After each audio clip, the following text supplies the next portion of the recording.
It's the call we never want to receive. But at some point you do. We all do. Maybe multiple times in your life. And when it comes, you know it before you pick up the phone. You know it's bad news. Really bad news. And you wish that if you ignore it, things will stay the same. But you know you have to pick it up. And that when you do, that your life will never be the same again. At Option Genius, we believe that you deserve freedom. Financial freedom, so that you have no more worries and more than enough money. Time freedom, so that you could do what you want, when you want to do it. And choice freedom, to live your life on your terms. But the system and Wall Street are rigged against us little guys. So how do we fight back? Well, my friend, that's what this podcast is all about. My name is Alan Sama, and this is the Option Genius Podcast.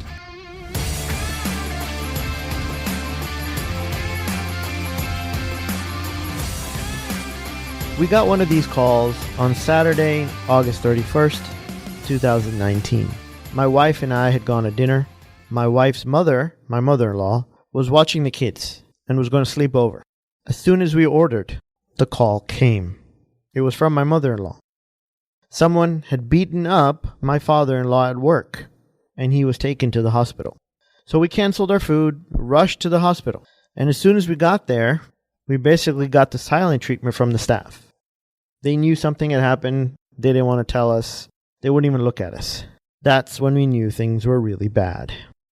After waiting in the quote-unquote family room for what seemed like hours, a doctor, a nurse, and a cop showed up.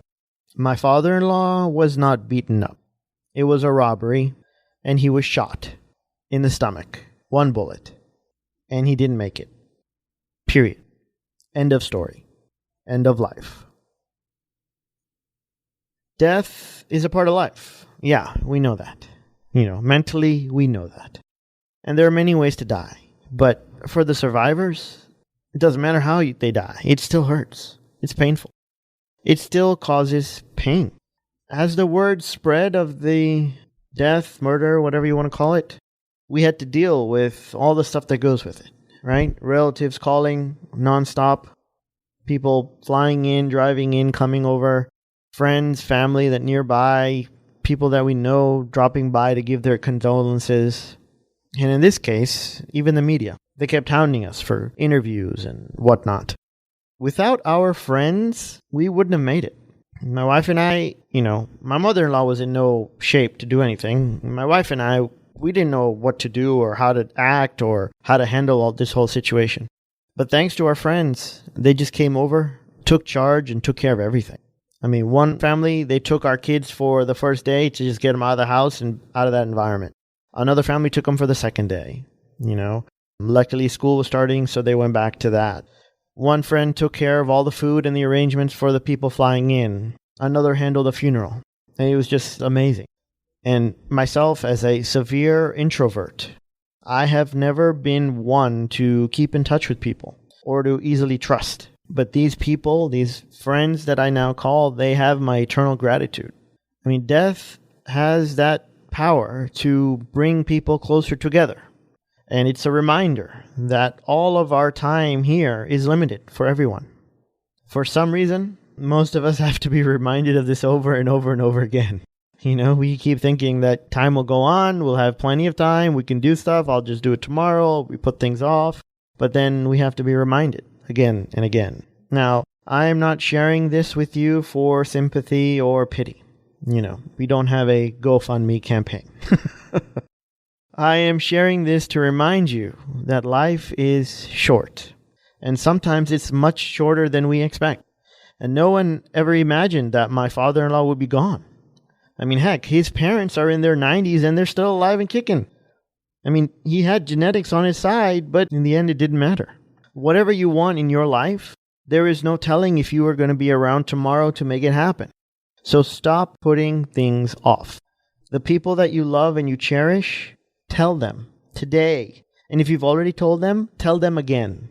Because you can never tell them enough. The people that you hate, the people that have done you wrong in the past, forgive today and move on. It's not worth it. Right? That thing that you have been putting off, start it today. Doesn't matter what it is or how hard it is. No more excuses. No more, oh, I don't have the time. Oh, I don't have money. Oh, I'm not educated enough. Oh, I don't know enough about it. I'm too old. I'm too young. No, please stop. Just take the first step right now, today, and move towards your dreams. Because we were not here to, as they say, live lives of desperation. We were here to really live and enjoy our lives. And we can't unless we take action and do something about it. Now, my dream has been to start a foundation. I've been talking about this for years now. Oh, I'm going to start a foundation. I'm going to have a foundation. And I already know what I'm going to do with it. I'm going to know what I'm going to donate the money and how I'm going to invest it and all this stuff. I have everything planned out, but I never took the step to actually make the foundation. Something always kept getting in the way. Oh, I want to do this project. Oh, I'm going to do it after I do this. Oh, I'm going to wait till my kids are older. I'm going to wait for this. I'm going to do And I decided, why? What am I waiting for? No more. So I reached out to a friend of mine, my mentor, and we're going to be starting it together. I told him what I wanted. I told him what I expected, and he said, yeah, let's do it. Let's do it together. So I'm going to let him handle all the work of figuring out how to incorporate it, how to organize it, how to handle the paperwork and taxes and all that stuff, and how to run it, basically. He's going to be taking care of all that. But I get a say in where the money goes, which is all I want anyway, right? I just want the fun stuff. I just want to know where the money goes. I don't want to deal with all that other nonsense. So he's going to handle that. And for the longest time, I always thought, I would be the one handling it. I don't have time for that stuff. But one phone call. Boom. Hey, you want to do this? Yeah, sure. Let's do it. Okay. Done. Boom. Dream achieved. Realized. Well, not yet, but soon. And that just made it so worthwhile. They say that everything happens for the best. And by they, I mean people. Right? But when you're in pain, that's really hard to see or believe. Honestly. But in the end, it doesn't really matter. Right? If it's for the best or for the worst or whatever.